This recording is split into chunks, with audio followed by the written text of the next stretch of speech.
There's the old expression that those who don't understand history are bound to repeat it. I'm going to make an iteration of that. Those who don't understand the present are bound to screw up. I am on location. Behind me is Harper's Ferry. Harper's Ferry is a historical site, founded sometime in 1730 by a man named Harper, who established a ferry to cross the Potomac and the Shenandoah River. This bluff that I'm on right now is called Bolivar Heights. Played a pivotal role during the American Civil War. Confederate soldiers surrounded the Union on this mountain. Harper's Ferry changed hands 8 times during the American Civil War. All of that to say, this is a beautiful place. You can't really appreciate the history until you step foot on it with your own body and you smell the air and you see the sights and you understand what happened here nearly 200 years ago. In the news, however, yesterday, Monday, as at the time of shooting this vlog, it was a relatively quiet news day. Nothing had happened. We're talking about, covering some stuff in Canada. And then by the evening, when I was on with Tim Pool, all hell broke loose in the media. Apparently some FBI director out of the SDNY field office resigned, apparently because of involvement in not disclosing the Epstein files to Attorney General Pam Bondi at her request. And then the biggest news of the day, following the dressing down, shellacking, spanking that Volodymyr Zelensky got in the Oval Office by Donald Trump and J.D. Vance that reverberated through the interwebs. So much so that you had the Chrystia Freelands of Canada talking about excluding America from the G7, allying up with France and Britain, nuclear powers. I swear to you, they're talking about joining nuclear powers now to fight what they refer to as, American neglect of Ukraine, that formerly corrupt nation of Ukraine that everyone seems to have forgotten about. Okay, that was the news on Friday. Yesterday, the news breaks that Trump is suspending all military aid to Ukraine. $1 billion in Ukrainian military aid suspended because he doesn't believe that Zelensky is of good faith in his attempt to negotiate a peace with Russia. And the internet melts down. How dare he? He is aligning with Putin, yada, yada, yada. These people don't understand the present, let alone the geopolitical recent history, let alone history at large.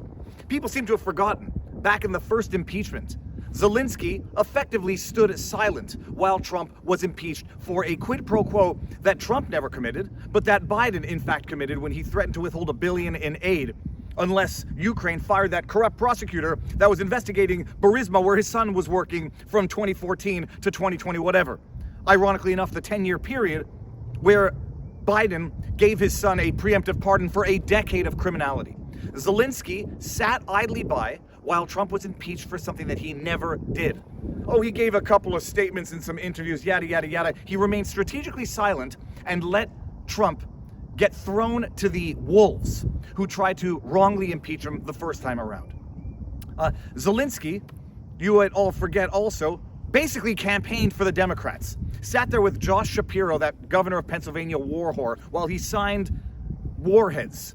Campaigned for the Kamala Harris campaign, and then Trump gets elected. But don't forget, by the way, at some point during that campaign, when Zelensky was campaigning for Commie Kamala after she corruptly usurped the delegates from Joe Biden, there was a Ukrainian-influenced zealot who was off in Ukraine trying to recruit people, terrorists, to join the Ukrainian army, who tried to kill Donald Trump at Mar-a-Lago. People forget all of these recent memory things, and they don't stop to think, maybe set aside what a demon authoritarian Putin is.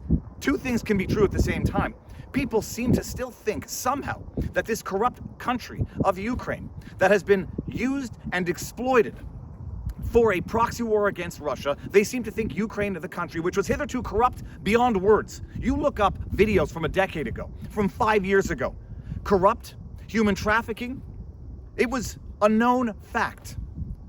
Nazi-influenced, the Azov battalions. You look up articles and videos about how Ukraine's got a right-wing problem, and my goodness, they can't memory hole everything. They've tried very hard. It was a corrupt hellhole of a country to begin with for a decade. And then, when it could be used as a proxy war, when they could use the blood of Ukrainians to oil the war machine to try to weaken the Russian military, then it became holier than thou. You couldn't speak ill of Zelensky. You couldn't speak ill of the corruption in Ukraine. It didn't exist anymore, even though half of the aid going to Ukraine somehow isn't reaching the end destination. 60 Minutes reported on it. They had to retract their report, even though it was 100% true.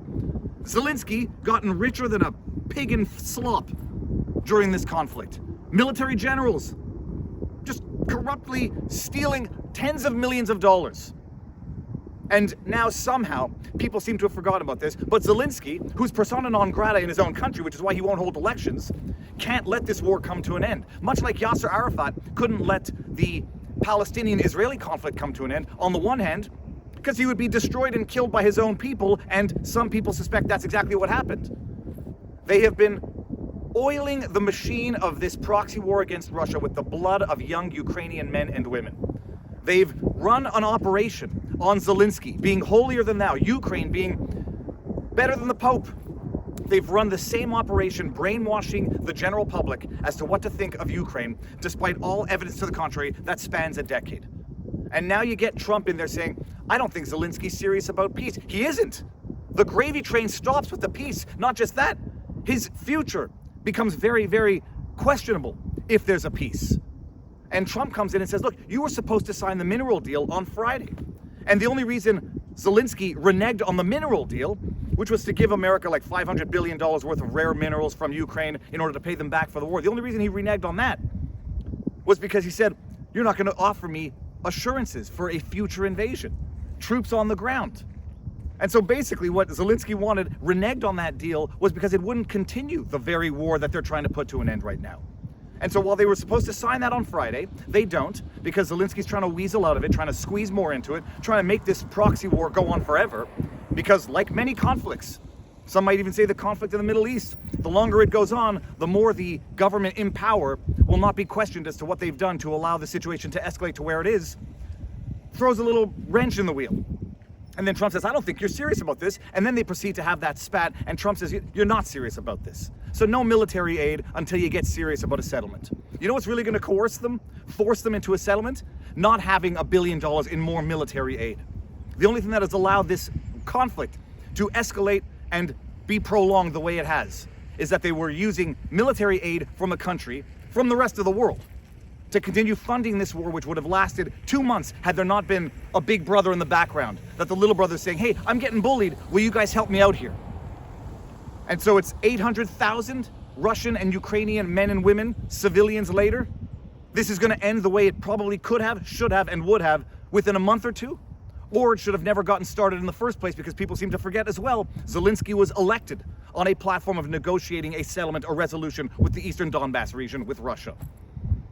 So Trump has suspended all military aid to Ukraine. They're already referring to this as another quid pro quo coercion like they did in the first bogus impeachment.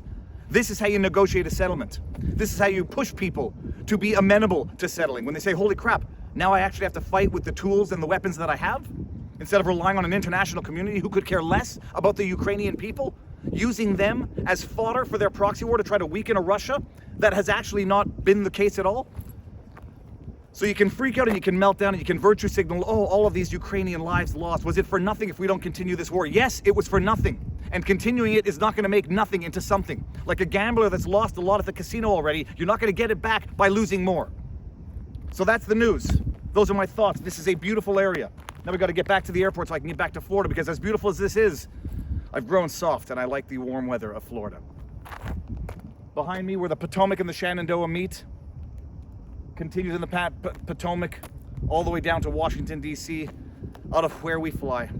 Viva Frei, if you like what I do, you know what to do. Like, share, subscribe. Make sure your notifications are turned on. vivabarneslaw.locals.com. I will be live, hopefully tonight, with the presidential address. I think it's the first of its kind. There's a kid running around here. We got a little spinner. Show him the spinner. Show him the spinner. We got a spinner at Tim Pool. The kid thinks it's the biggest treasure on earth. It's a 50-cent plastic watch. Show him what it does. Go, bring it over here, so that's it. And by the way, tomorrow, as at the time of shooting this vlog, Pat King, one of Canada's political prisoners. Exclusive interview, he's on house arrest, and we're gonna talk. Here, bring it over here, let me see it. Run, I'm trying not to do any editing in this video. Bring it over here, come on. I have brought my son on this trip, because the best way to learn is to not know that you are learning. Well, that wasn't a particularly good shot. Wait, can you put the camera on me? Okay, here, hold on one second. We're gonna do this. This is the Bolivar Heights, the beautiful park. It's amazing. And, okay, we're gonna see what this kid's gonna do here. Okay. You got one shot. This is your moment. Physics. It's a beautiful thing. Physics is cool.